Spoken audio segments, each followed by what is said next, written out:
Croissant all, and welcome to the latest episode of the Fearless in Devotion podcast. We have Andy Gilpin, we have Tim Edwards, you have Liam Randall, and myself scuttling around Andrew Pollard. Of course, before we get into this, go and check out our newsletter. It's fantastic. There is lots of good stuff in there. There's plenty of good stuff in there. Andy, you're going to sell it, Tim, Liam. It's just really good, isn't it? Go and check it out.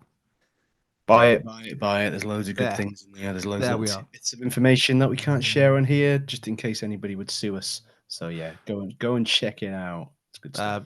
Also, of course, thanks to our fantastic sponsors, the Fat Ball Group, the Fat Boy Mold, Wrexham, the Mice Gwyn Hall, the Croyce Howl, the Bucking Banger, Hill Street Social, Carnivore, and Effie's. And I still think I've missed one because I've not written them down this time. But anyway, let's get into football chatter.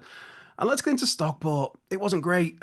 It wasn't great. Truthful, in all honesty, it very much could have been a lot more than 1-0. I think if it was 3-0, nobody would have had any arguments. Tim, you were at the game, so we'll start with you in that case. What went wrong or what didn't go right? It just seemed like we gave the ball away cheaply in so many areas of the pitch. And credit to Stockport. I mean, they fully deserved that win. Yeah, it's one of those, isn't it? They just did their homework on us, and I said it's one of those rare times where you can count on one hand the amount of times that these players have genuinely let us down. I think everybody's different, but I just think yesterday was one of those days that just didn't turn up, and that is rare for this Wrexham team under the Hollywood ownership. So it's just massively frustrating. Never really got going. We had a bit of a good start and then ended quite strongly, but everything in between was so forgettable. I mean, I watched the highlights package yesterday, and it's literally 4 minutes long, and I think it was about 3 minutes 50 seconds of Stockport attacks and 10 seconds of ours, which kind of tells you all you need to know. But I think tactically it was wrong. I think the starting lineup wasn't great. I mean, you've got to change something because that was five. That was the fifth game before yesterday that our strikers unscored in 5 games. So he's trying to mix it up with John Daddy in there with Palmer, but it just didn't work. The two sort of cumbersome, similar-ish strikers. It just didn't stick. Palmer didn't have a very good game. Lee was anonymous the other day. You could go on and on. It's kind of, I'm trying to get the balance right because we all know that we're way ahead of where we should be this season. 3rd place. It's only our 3rd defeat of the season. And you don't mind losing. And I think the consensus is everybody's got no objection to losing because that's what's going to happen. Naturally, there are going to be plenty of defeats this season, more than maybe we've been used to in previous seasons gone by. But I think it's the nature of the defeat, which will always get up people's noses. And that's what got up my nose yesterday, was the sort of meek surrendering of it. And even though it wasn't 5-0 like the season before, it could have been.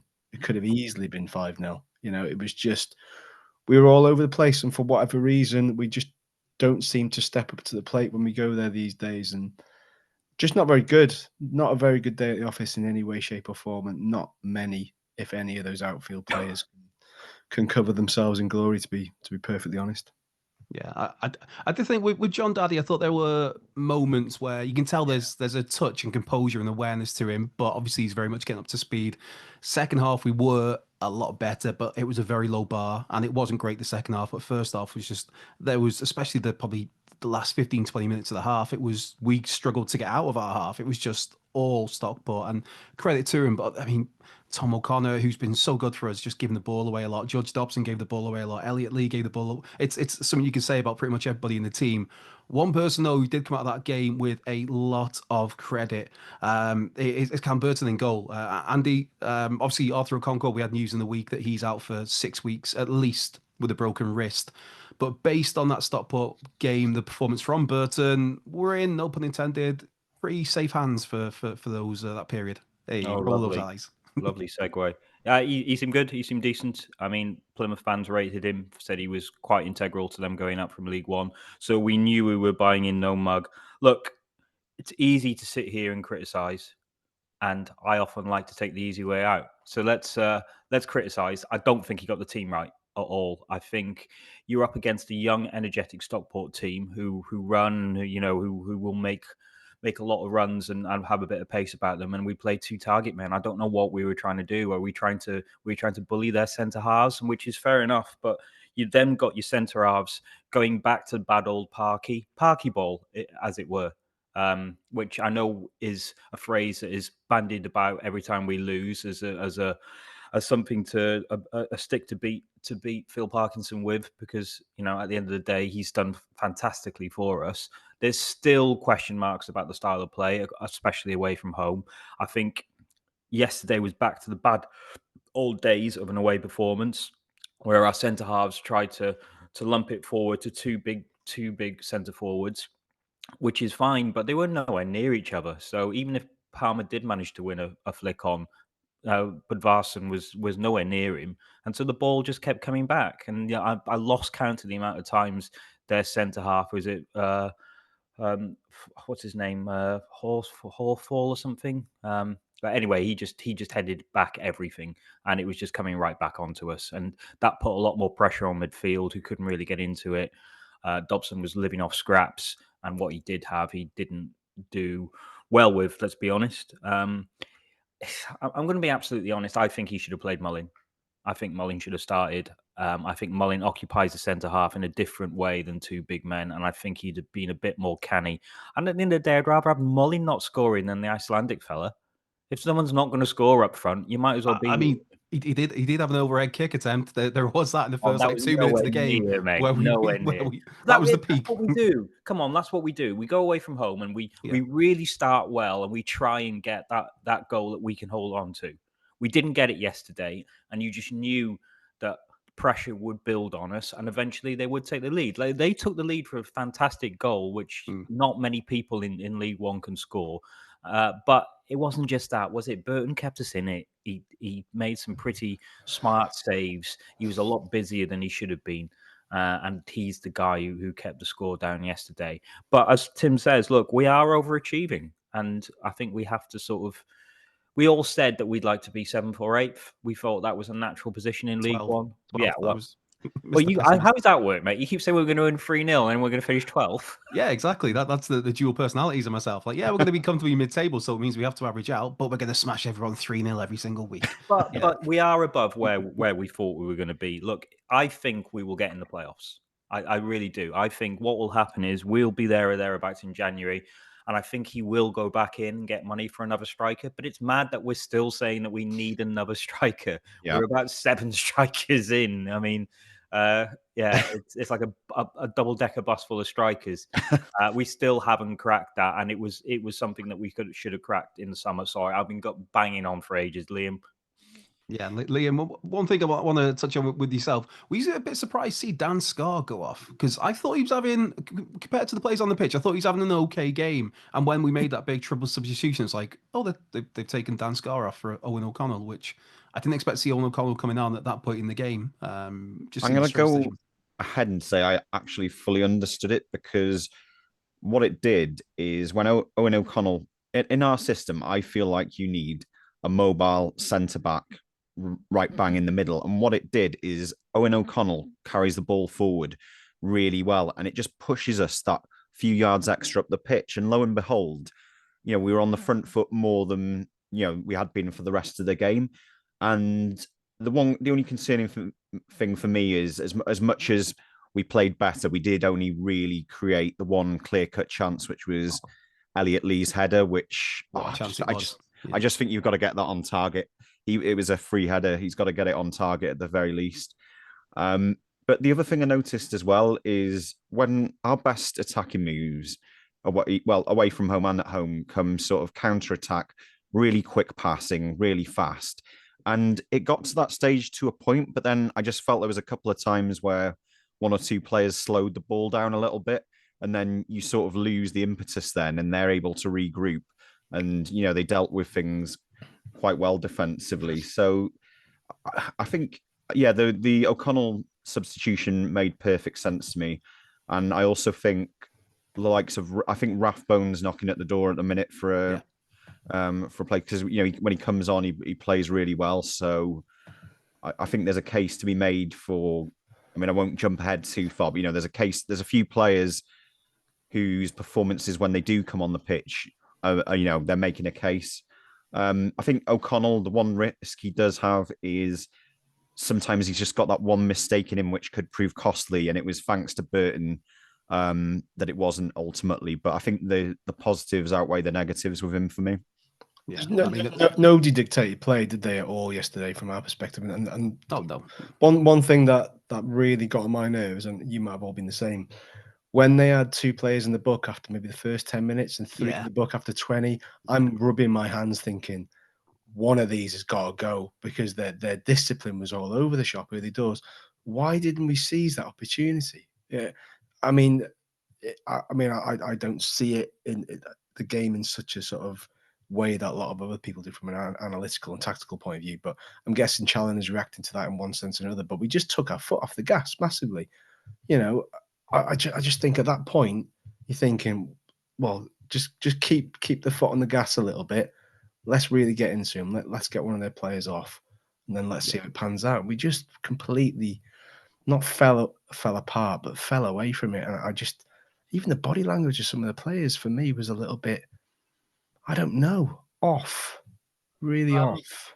Well, look, we've said it a lot. Look, Parky's a percentage manager, right? He will play the percentages and know what works for him, and he will do what he thinks we need to do to get out of League One. One of the things he does go to is he does the 60-minute substitution. So I think it was quite obvious to me that from the after the first 15 minutes, what we were doing wasn't working, and I was very, very surprised that he waited until 60 minutes to make a change. I know why he's doing it. He wants the people who are on the pitch to wear them down, and then we have a good 30 minutes at the end. But to be honest, it just leaves less and less time for that change to actually work. And I think sometimes you really do need to put your foot on the throat. And what Tim was saying, like, identify that there's a weakness there because 2 of their players are on yellow cards, and really exploit that, rather than just go, no, stay steady, right? 60 minutes change. Look, it's the sort of thing that we were lauding him earlier in the season for smash and grab raids at Peterborough, and, you know, Rotherham. So it's churlish of us to now come back and say, well, we don't like what Parky does, because it's too easy to throw the baby out with the bathwater when it's one defeat. The problem with that is that, sorry, the problem with that is that I genuinely thought on those ones that you said, then the Peterborough and the Rotherhams, I think we played with a little bit more boldness and we're a bit more braver in our approach play, where I just thought yesterday we just seemed a little bit reluctant and kind of playing within ourselves a little bit. And that's what winds me up the most. And what coming back to my original point is, we know these are good players, and whilst we're not expecting them to win every week, we just expect them to. I think based on yesterday, I just think they were made to look very, very ordinary by a team that's probably in and around a similar par in terms of overall qualities. But they just made us look very ordinary. And yeah, I think that'll be looked at in depth this week. And I dare say several changes for next week, but we'll get to that. Yeah, I mean, it's one thing when, you know, we say how bad we were, but again, credit goes to Stockport. They made us look bad. They totally outplayed us in every single area of the pitch. Watching the goal the first time live, you're thinking Barney's clearance could do better, and then you're thinking when Barry takes a shot, you're thinking Cannon could do better. And then you just have to hold your hands up and say, no, it's a really good strike. Just some goals, you just it's a screamer that's right in the corner. If that was Arthur, you wouldn't have got that. It was a great goal. It was a very good performance for Stockport County. We were poor, and it is. You look at the strikers, Ollie Palmer, 2 and 15. I think Ollie's been on a really good run of form lately. Saturday was not his best, and you do feel sorry for him in a way, because if there were options and everybody was fit, Ollie Palmer will not be playing every single game right now, but we kind of have to play him. And then you've got Mullin, who 3 goals in 8 starts. Where do we think Val is? Because I thought he had some great touches against Port Vale. You don't know what you're going to get with him. He is physical. He's a big lad. And even if he doesn't use his size, the defender will look at him and go, well, I'm not letting him go in that corner because he's a big lad. So you have to deal with him. And he's quick. It's just like raw, everything, everywhere. And I do think maybe, I mean, we'll get into the Exeter game later on in the pod, but I think maybe that's something we look at then. I mean, something that some Wrexham fans are looking at. I don't know the specifics of the deal, whether it's possible or not, in terms of whether there's a trigger to bring him back. Sam Dalby doing very well for Dundee United in terms of strikers. Oh, Andy's already had a twitch of the mouth there. That one twitch of the mouth says 1,000 words. Is Dalby your first name? Here we go. No. Is it what you call your dog that? No, I'm not having that. 4 goals in 9 games with Dundee United in the Scottish Premiership. It's one of those where when he was here, I'm a Sam Dalby fan. I've banged on. My mates always take the piss at me because I always think that Sam Dalby there's something there.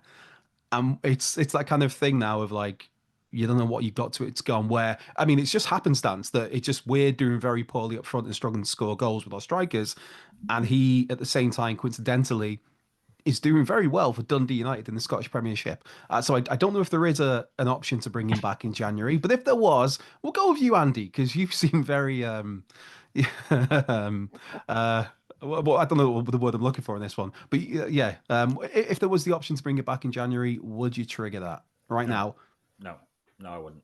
No, I just don't think Dalby's in a place where you need to nail the centre half, not bring someone into a revolving carousel of players who may or may not make it and do well one week and not well the next. You need to nail that position, and Sam Dalby, unfortunately, isn't that at the moment. Like you, I think there's potential there, but I think he needs to go away for a whole season, come back with 20 goals, 25 goals, and sort of announce himself as, right, this is a fresh start. I'm a different player to the guy who left. I'm maturing. I'm going for this centre forward role. I think now is too early. I think he needs a full season, and it's great that he's playing regularly in the Scottish Premier. He'll play Celtic, he'll play Rangers, he'll play Aberdeen. He'll get a lot of experience, but I just think at the moment you bring him back in and you bring him in back as a bit part player. And that's not helping anyone. It's not helping him, and it's not helping us. Leave him up there, see what he comes back with a full season, and you might have a very different player on your hands with a lot more confidence. And I think that's the one thing that Dalby needs.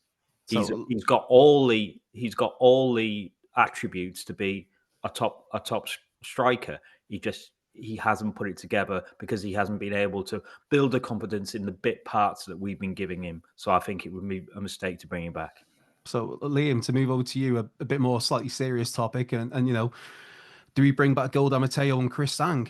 Is that on the table? Well, that's got to be a temptation, isn't it?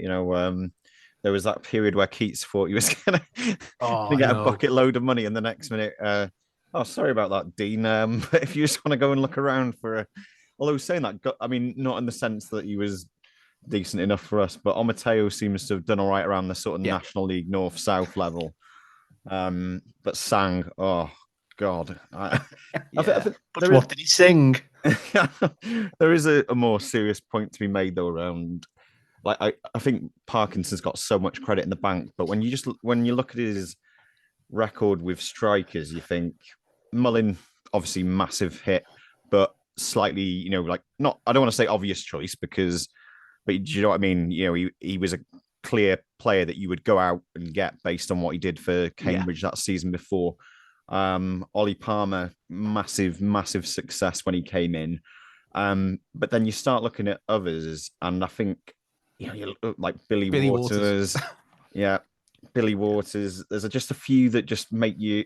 And the thing with Farley is, I think that there's potential there, but we were in a situation in the summer where we didn't necessarily need potential. We needed a really good striker to push the rest on. And I think Marriott, it's unfortunate with Marriott actually, because, we know he's a decent striker. We've seen that.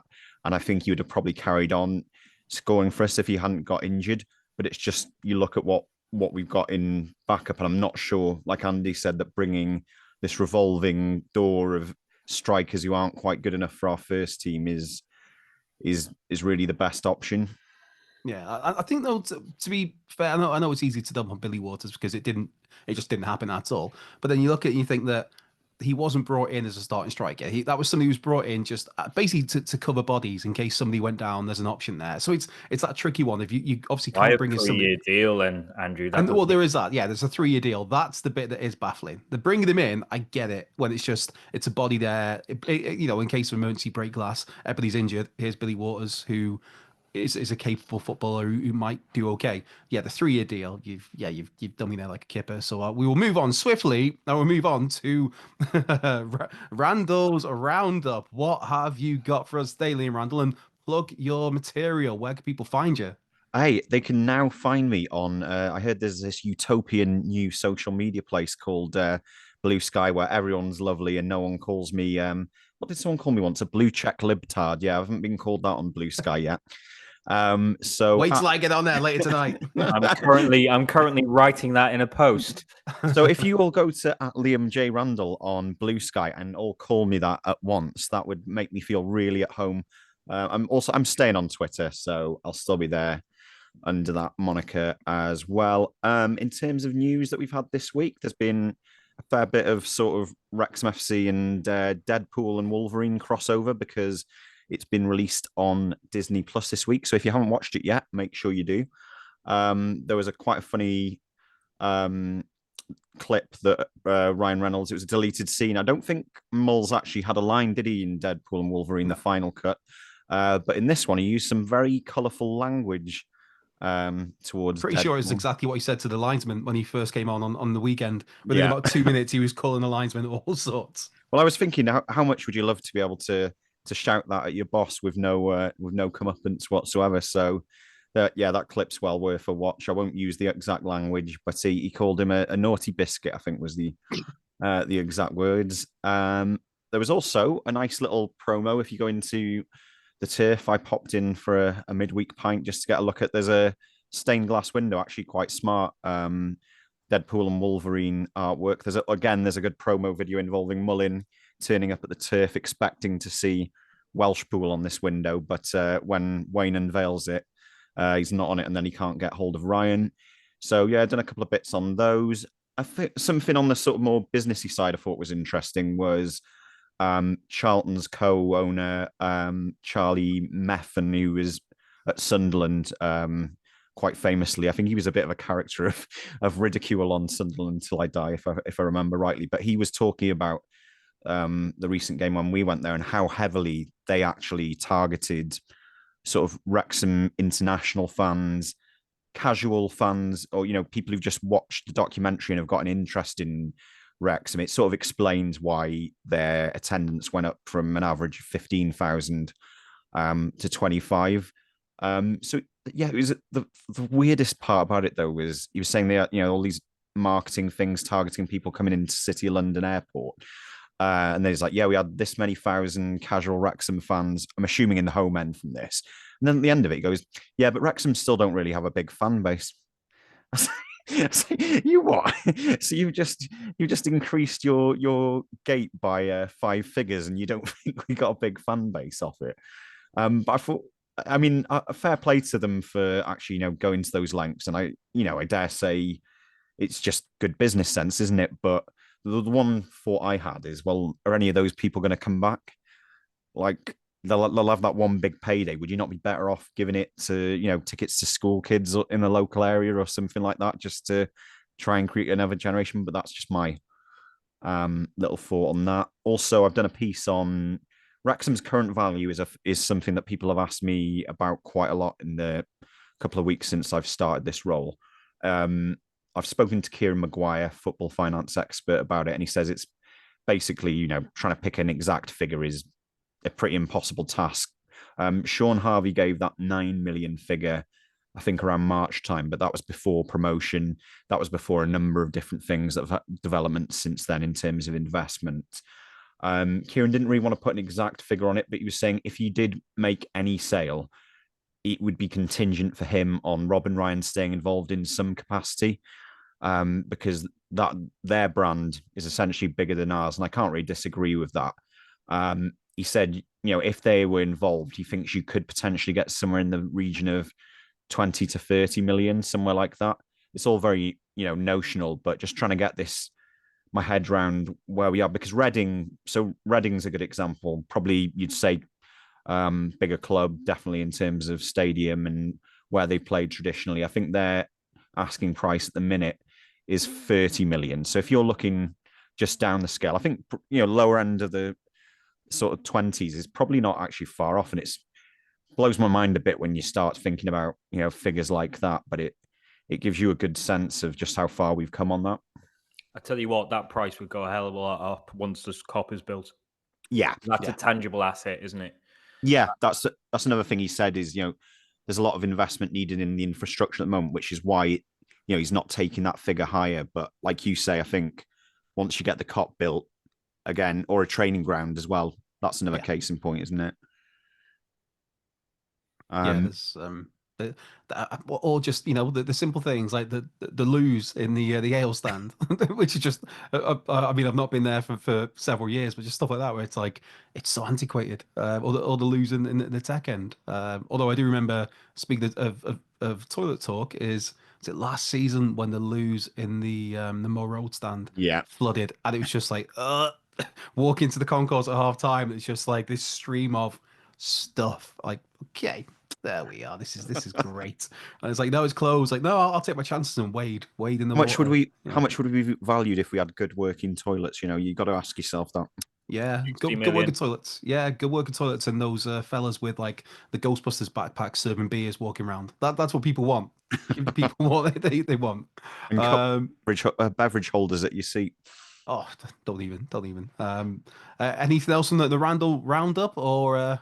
I just thought I'd give it a bit of a highlights reel, really. Business side of stuff is very interesting at the moment. I think there's some more stuff due to go on Wrexham Lager on Company's House. I'm now a Company's House nerd, just obsessively checking for these things. But yeah, plenty going on. I say just the highlights video. I'm thinking of like the showboat. This is you are our Lee Trundle. This I wish. This is it. This is your segment. I guess while we've talked about stuff involving the club and wider in the community, the news this week, this weekend, I think it was even the club shop. There's going to be a pop-up shop on Eagles Meadow starting from 10 a.m. tomorrow, as in Monday. We're recording this on Sunday evening.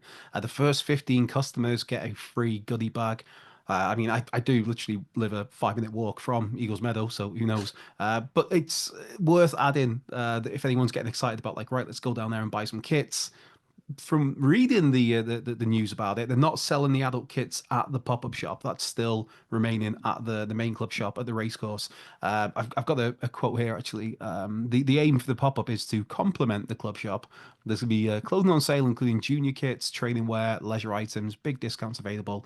Meanwhile, the latest kits, gifts, and accessories, including our 24-25 Macron kits and training wear, remain on sale at the official club stop at the Stockport County and online. You can tell my voice is knackered from this week. So I do think it's overdue again. I mean, obviously it's only a pop-up and it's temporary, but it's still, it always feels so just right when there's a presence of the football club somewhere in the town. In this case, again on Eagles Meadow. It's worked, doesn't it? It's worked before in the past. Yeah. It was there for 2014 for anniversary kit. I think it's been there maybe once before. It was in T-Power for a little bit as well. But my understanding is I've seen a few things to suggest there is going to be a permanent presence at Eagles Meadow from sort of March time. So this is kind of like the precursor to that.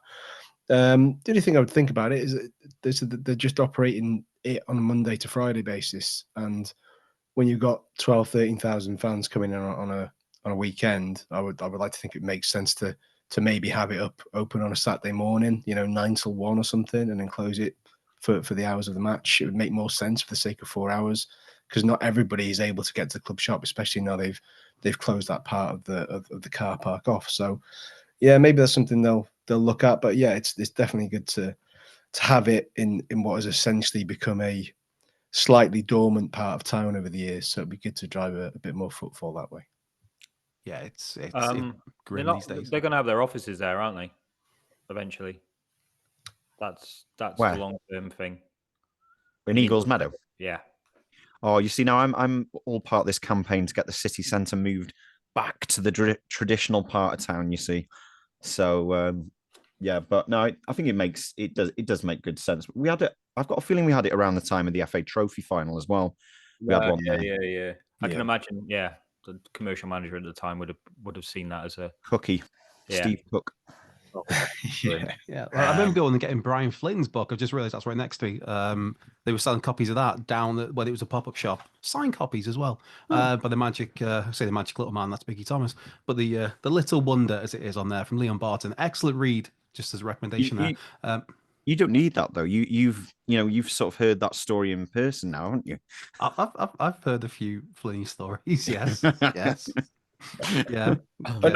Another big plus about having that on Eagles Meadow as well is that they can tailor it on certain days in the build up to Christmas. They can have Rex the Dragon there with Santa and all that sort of stuff. They can have players doing in-store signings.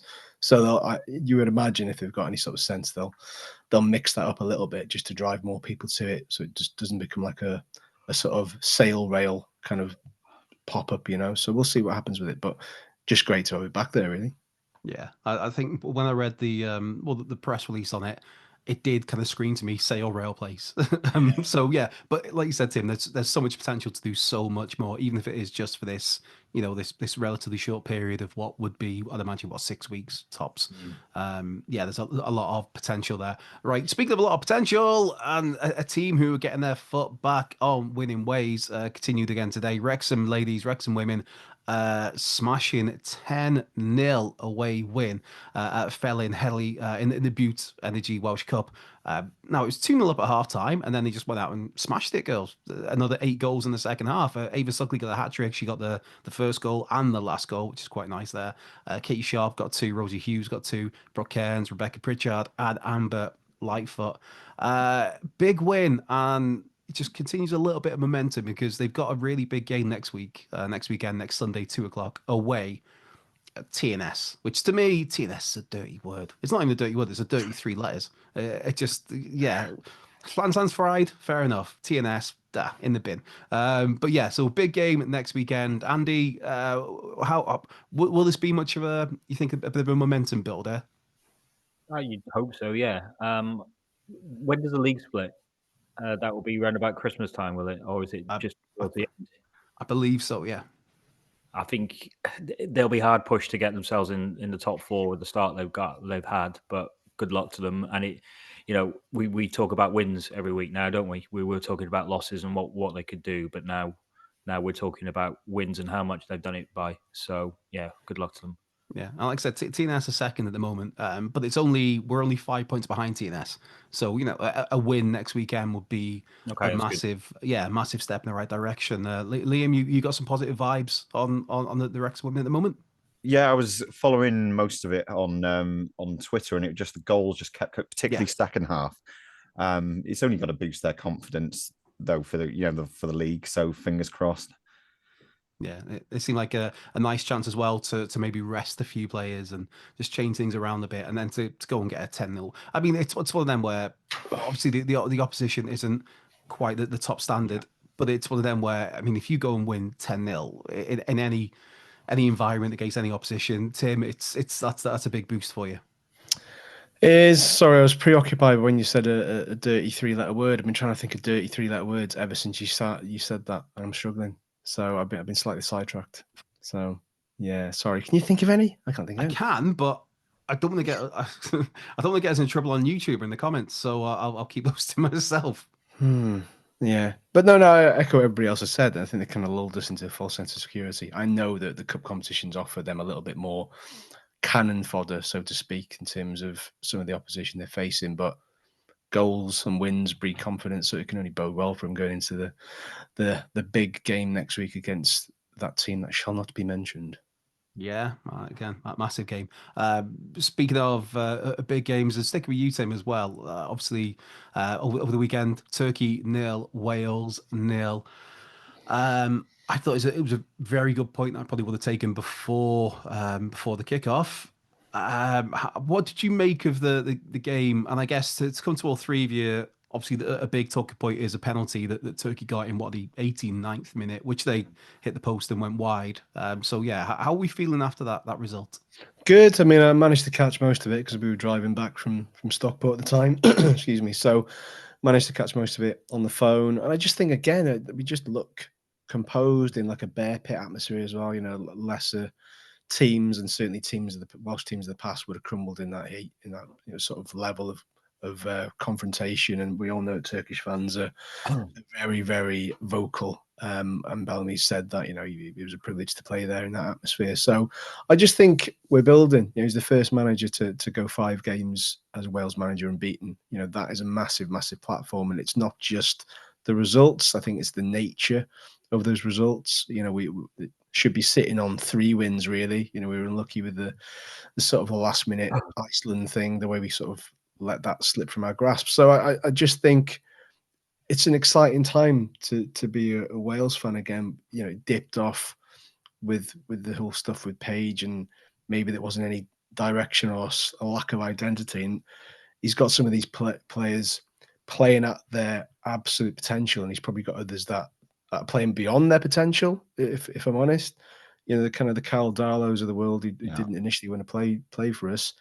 it was now really, really good and really assured in goal. And it's just great. It's great to watch. It's enjoyable to watch. And I think some people will even say, you know what, don't care if we lose 2 or 3-0 on the odd occasion, because Bellamy says there are going to be times where we will experience some pain, as he puts it. But as long as his team show a willingness to want to learn and want to play an expansive, exciting style of football that maybe we've not had for a long time, not on a consistent basis anyway, I think people would take that. So I'm excited for Tuesday. I think we've got a good chance against Iceland, and who knows, Montenegro might do us a favour and take some points off Turkey, and we might end up winning the group. So yeah, all eyes on Tuesday in Cardiff, really.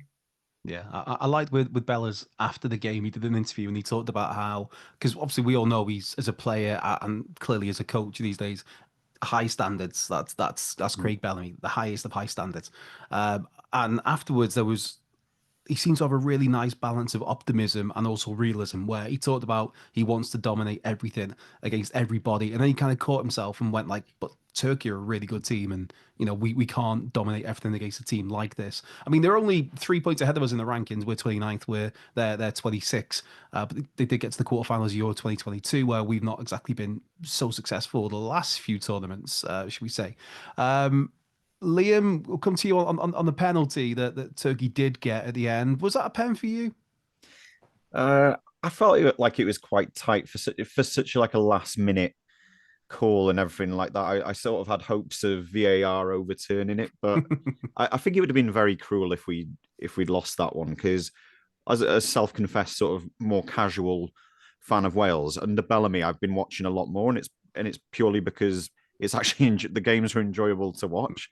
You want to watch Wales at the minute, the way they're playing under Craig Bellamy. There's an identity, there's a belief that we can be a more attacking side and actually take it to teams like Turkey. It was a very tight game, to be honest. Either side could have taken it, but I also just love the fact of how players like Ben Davies, when they play for Wales, utterly irreplaceable. I've never got any doubt whatsoever when Ben Davies is on the pitch. Yeah, absolutely love that guy. Just seems to be not an unsung hero, because I think for Wales fans he is a hero, but you know what I mean, for a player who doesn't necessarily get the recognition he deserves more at club level, and that's that type of thing. He's just a joy to watch. Yeah, I mean, for Wales, he's their top tier. I mean, just Euro 2016 sliding tackle, Slovakia goal line clearance. That is etched in memory just as much as any Gareth Bale screamer. And I like how you kind of dodge that question, very almost like a politician with like, was the penalty? It wasn't a like, penalty. It's Andy, not a penalty. No? He gets the ball. You can see the ball move.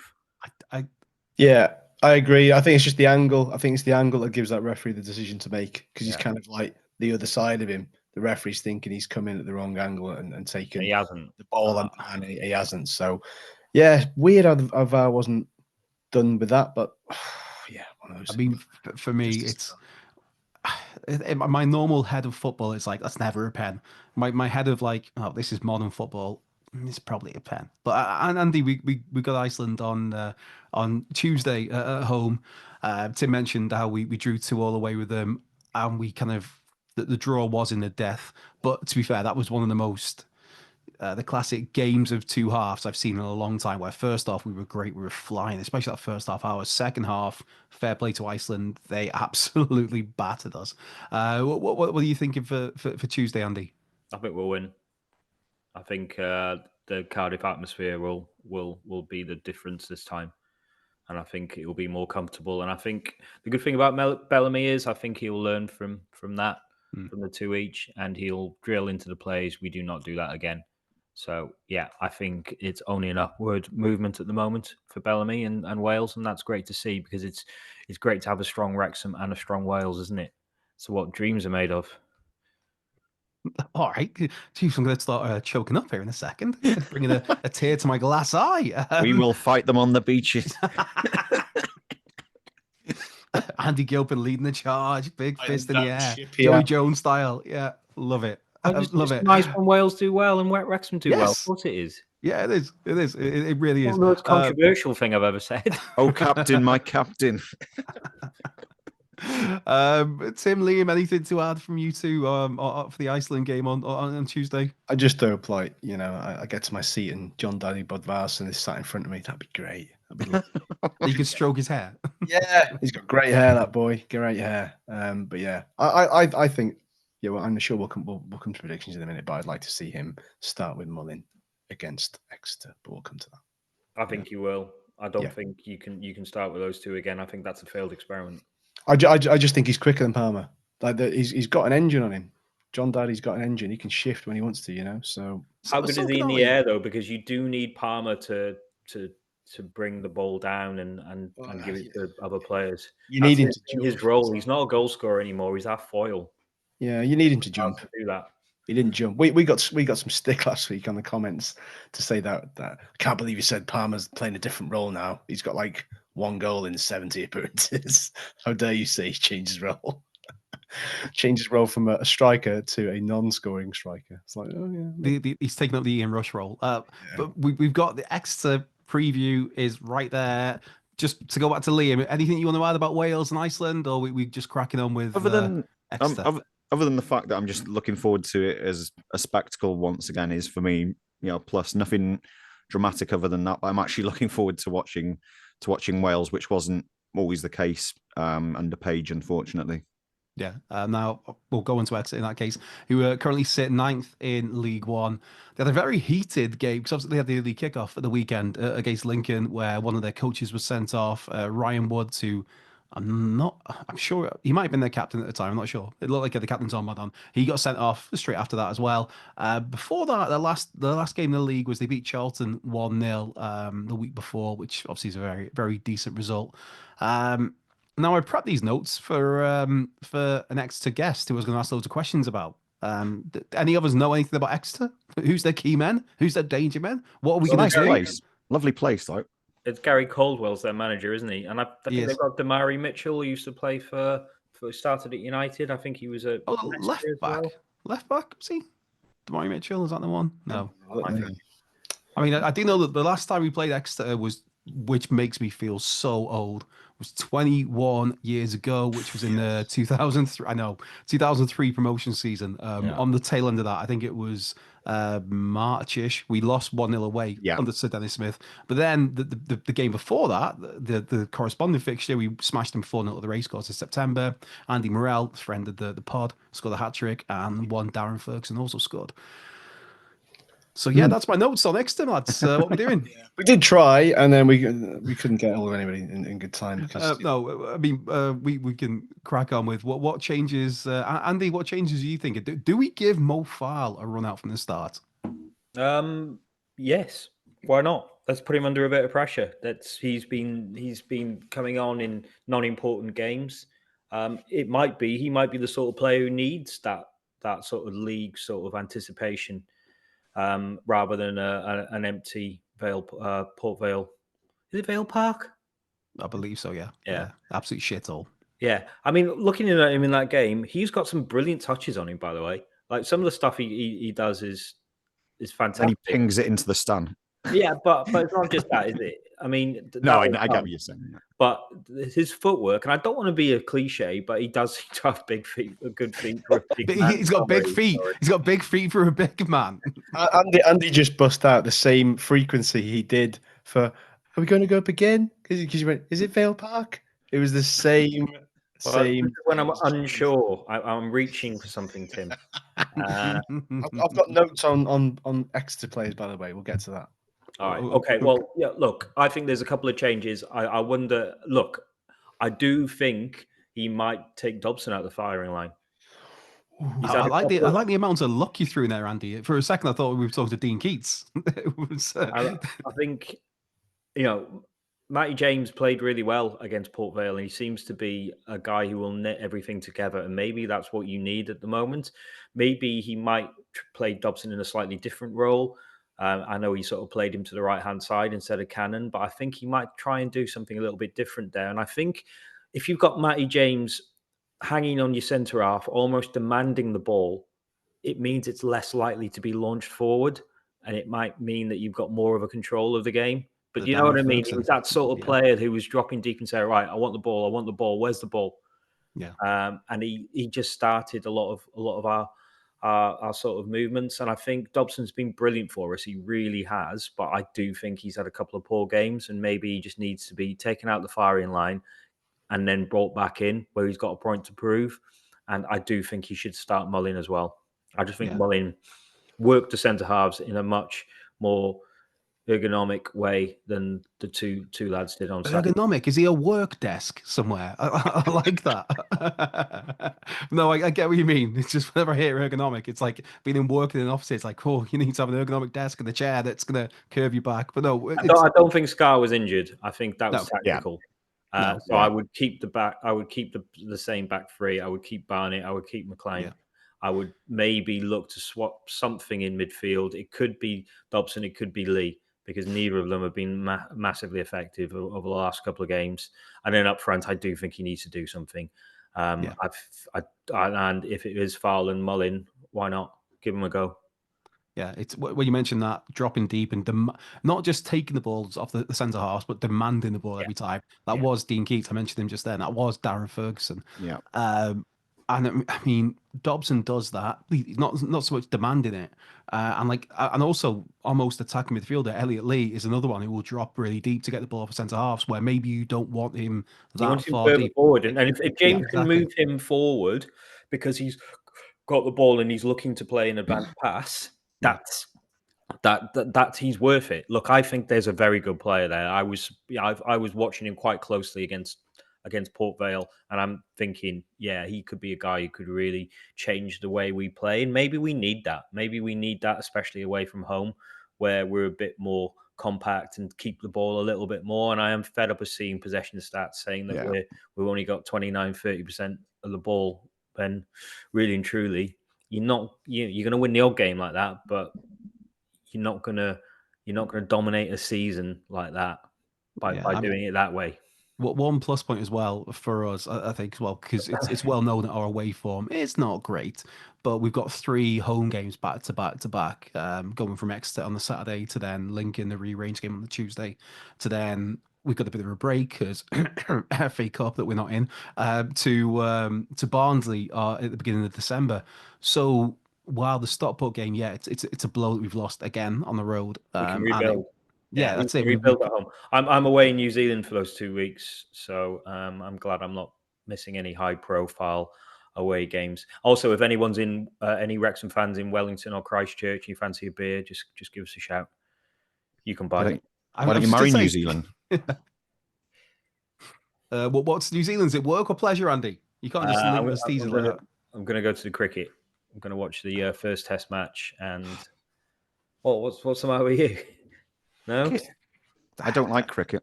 Yeah. You love it? I always find it weird that the way, and this could be like a proper, like, again, old man shout at clouds, how it's England and Wales cricket board, but the Wales bit's always missing. So it's just, it's England. Like, well, England and Wales. But anyway, we're not here to talk about cricket. We're here to talk about Exeter. Tim, you got any final thoughts on what you're thinking the lineup might be at the weekend, and who are you looking for? Because I thought after obviously a really good run, Stockport, Barnett was not in the game on the weekend, so you're looking maybe Barney gets back in the mood at the racecourse on Saturday. Yeah, I just echo what other people have said. Really, I think Rathbone starts for Lee personally. I think Mullin starts with John Daddy, and I think who else do I want in there? Part of me wants Matty James as well. Don't know. I kind of you don't bring a player of that quality and just leave him on the bench. So I think there is consideration to maybe make a couple of changes in midfield. I don't know because it's hard to say that midfield didn't work very well on Saturday when it was being bypassed all the time. No, great point. It's like the ball goes from there to there like a rainbow, and the players are just like, "Fucking pass it to me." But like at the same time, you've got to show willingness to want that ball, which they probably didn't do enough of. So those are the kind of. I don't think he's going to go mad with changes. I don't think he would do that as a knee-jerk reaction. There's no need to, but I think there'll be 2 or 3.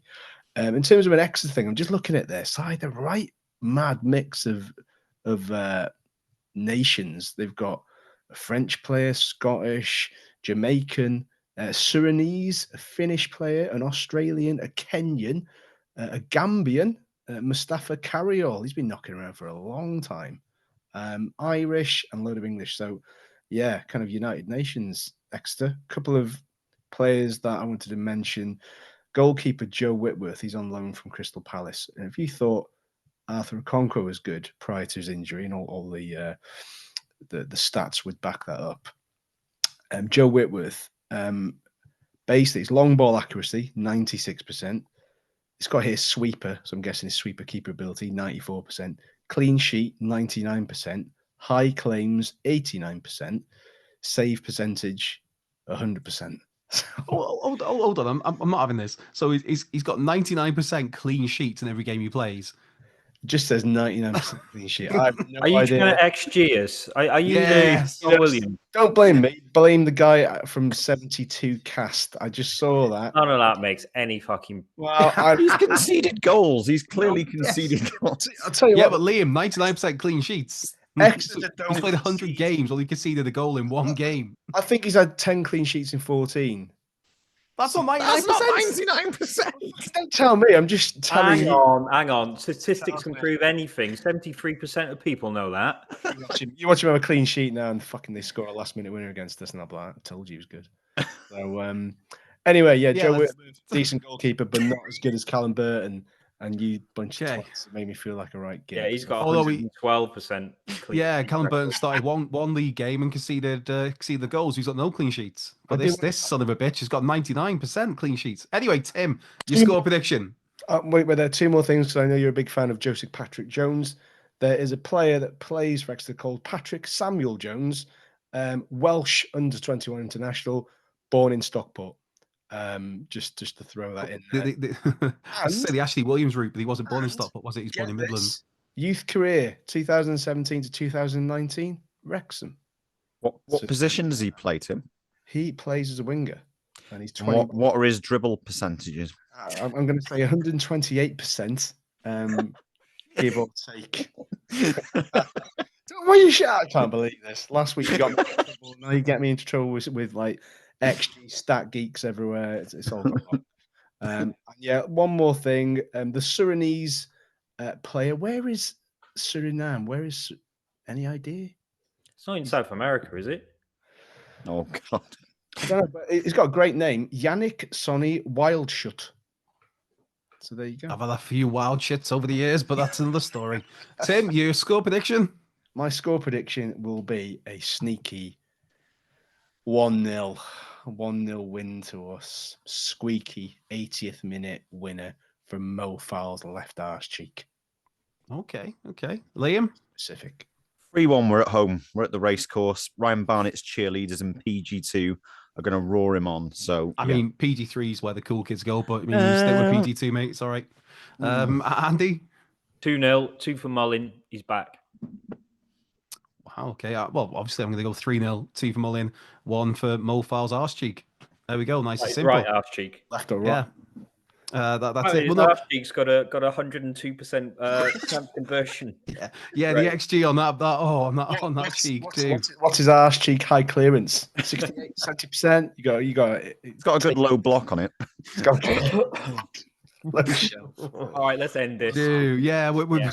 with that said, this has been the latest episode, the chaotic latest episode of the First in Devotion podcast. Again, thanks to our sponsors, the Fat Ball Group, the Fat Boy Mold, Wrexham, the Mice Gwyn, the Croy Tower, the Banger, the Bucking Banger, even the Hill Street Social, Carnivore, and FAs. Rich Watkin, please stop buying more places. Again, go and check out the newsletter. It's fantastic. It's great. I've been Andrew Pollard. This has been Andrew Gilpin. This has been Tim Edwards and Liam Randall. We will catch you next weekend.